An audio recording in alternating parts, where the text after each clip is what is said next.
et hængsel med joint og combine, eller måske jeg skulle sige combine og joint. Allerførst så starter vi bare med at gemme her. Den skal lige have den rigtige mappe frem her. Lægger den ind her.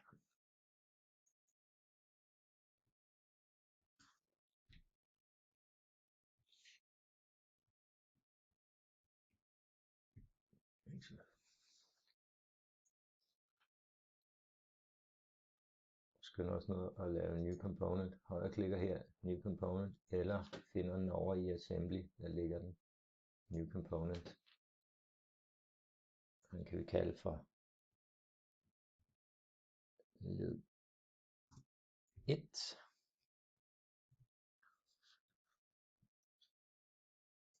Sketch, og vi starter på frontplanet den her gang.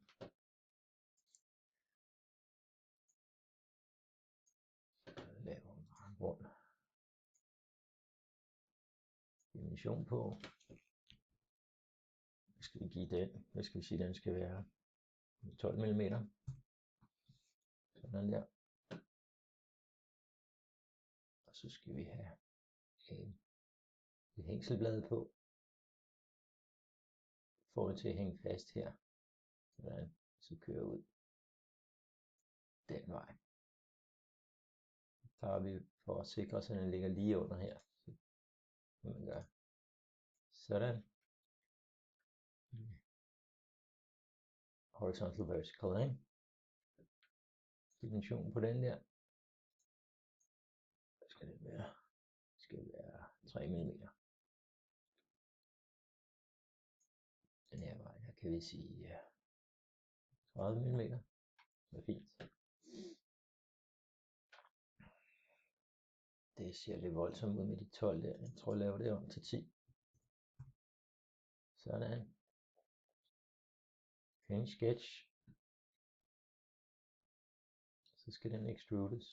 Så skal man lige have valgt alle cellerne her. Så i stedet for at bare trække den ud til en side, så går jeg ned og siger symmetrisk.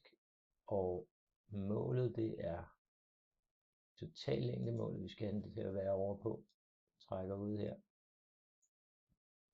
Jeg tror at 70 mm, tænker jeg.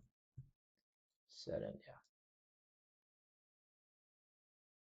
Så har vi den ene hængseldel. Og så hvis vi så skynder os og spejle den, skal vi lige op og finde, der har jeg ikke liggende der. Så må jeg lige ned og finde mirror. Siger jeg components den her gang. Objektet. Den her. Og så vælger jeg det plan, der ligger der. Sådan. Så ligger der to komponenter oven i hinanden her. For at kunne skille det ad, så kan man gøre flere ting. Man kan enten så kan man gå over i inspect og sige component color cycling toggle. Så laver den to forskellige farver. Man kan også bare gå over og give den nogle faste farver med det samme.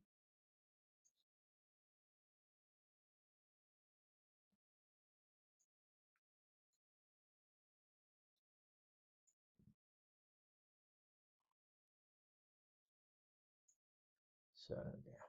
Enter. Så går jeg ind og slukker for den her. Allerførst så kunne jeg, hvis lige skulle give den et nyt navn og kalde den for led 2. Ikke? Led 2. Enter. Sådan der. Og så slukker for den. Og så kigger op fra topplanet af her. Og laver en sketch. Jeg vil bare lave på det plan. Rectangle. Så kan vi tage centerorienteret, så skal vi lige få den ind til at fange i centret her. Og så går vi herud.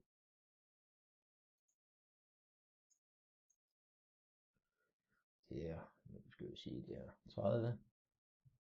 Sådan. Den der, den kan vi sige 12. Sådan. Så ligger det midt i her. Extrude. Så skærer den jo kun en vej. Så går vi igen over og siger symmetrisk. Sådan der. Trækker vi bare godt for langt ud. Sådan. Så kan vi tænde led nummer 2 igen. Og så bruge combine. Og sige cut. Keep tools. Og den vi skal klippe i. Target body. Det er den røde herom. Og tool bodies er den der. Sådan. Så er vi kommet så langt. Så vil den glide over der. Det kunne måske være meget smart lige at slukke for den her. Og lige kigge fra bunden af. Lave en sketch. Kan vi lave på top med den der. Rectangle. Trækker den ud her. Laver en center sketch linje der. En X lige som værktøjslinje. Så tager jeg den her, den kunne jeg godt tænke mig, at den var lige over den der. Så det er det der med at holde shift nede og søge på linjen, for den til at være over der. Så husker tilbage, så var den der 12 mm. Vi lavede det først, det hul før. Så skal vi have trykket P for projection. Den der flade der. Projection på den. Får vi lige en knop der til at lægge. Så vi kan få den op og hænge derop. Og så kan vi sådan set bare, trykker escape, så kan vi bare, den der kan man bare lade være lidt for lang. Men så med det samme, så skynder man lige at lave en spejling af den sketch der. Mirror. Og jeg trækker bare en firkant ud over det. Nu får den lige lavet lagt en ekstra sketchlinje der. Pyt med det. Spejler sådan der. Finish sketch. Extrude. Så skal man lige have valgt alle cellerne. Sådan. Cut. Nu tænder begge. Ligger de fint der.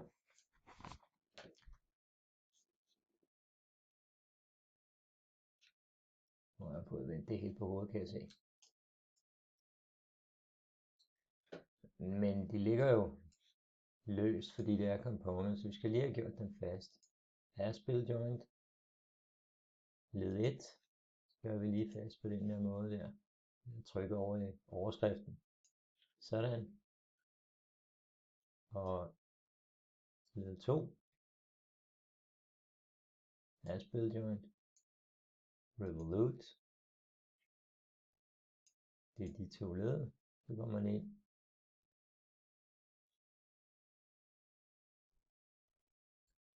Jeg skal lige have valgt dem. Sådan der. Sådan der. Jeg havde ikke fået valgt dem for mig. Så kan man gå ind med cursoren der. Hvis jeg kigger på enden her, så hæfter den sig faktisk til centret af det cylindriske del der. Så klikker der. Så drejer det rundt. Det er så fint.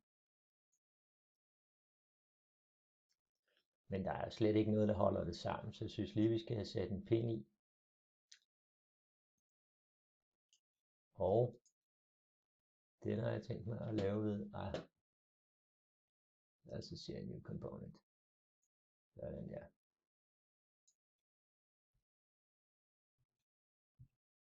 Axel kalder vi ham for. Og en sketch laver jeg på et grundplan, vi har der. Trækker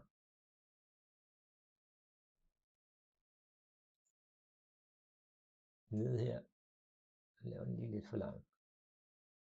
Coincident. Nej, vi kan i virkeligheden bare bruge midpoint med det samme der. Midpoint tager den her, og så går ind på den. Sådan. Og for at få en runding på her, så tager jeg først så laver jeg en line, se noget pjat her. Laver lige en line op her. Dobbeltklikker og afslutter den. Så tager jeg en arch, 3-point arch. Klikker et sted her, og så går jeg hernede omkring og klikker igen, og så kører cursoren hen her, og så trækker jeg sådan der. Der, escape for at afslutte den. Laver jeg en linje ud her, afslutter den, så får jeg lige de to til at hænge sammen. Den ligger vinkelret på den der, så den ligger også vandret. Og så kunne jeg godt tænke mig, at den der slutter tangent af, sådan så den, når vi laver revolve her, så bliver der ikke, så får den en pæn afslutning, og så bliver der ikke sådan ligesom et hul i midten. Så jeg tager lige line tool, trækker vandret ud, sådan der, escape, klikker på den, og X som værktøj, tager jeg tangentværktøjet, der, så slutter en tangent ud her. Så vil jeg gerne trykker jeg P for project, og får den her flade projiceret op. Så kan vi tage incident, og få, jeg vil tænke mig, så tager vi den der, og den der, sådan der. Nu må vi sætte nogle mål på. Den der, jeg tænker ikke, den skal være mere end 4. Og den der, siger vi 2,5. Sådan. Derfra, dertil. Der tror jeg, at vi siger vi 4. Kommer ned og slutter der.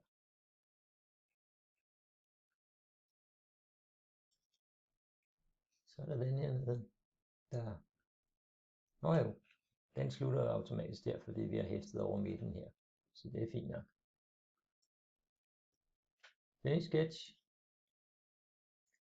Så vil jeg den her. Jeg skal lige have valgt det hele først der. Select.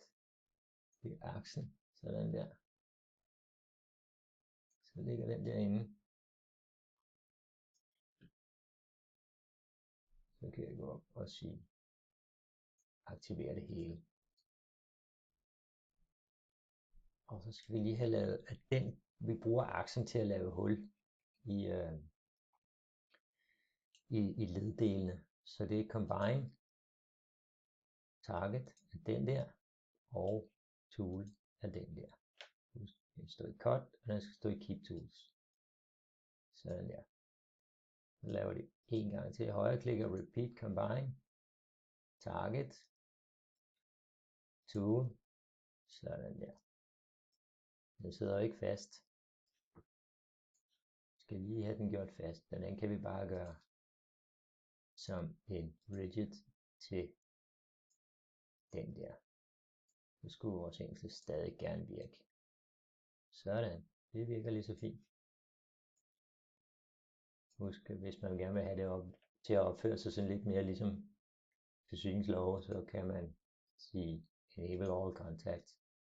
Det vil sige, altså kan det ikke komme forbi der, kan ikke krydse ind over sig selv. Så stopper der også noget, der rammer sig selv ind under her. Så kan man jo lave huller til skruer og det hele. Men vi stopper her, tænker jeg. Sådan, det var det.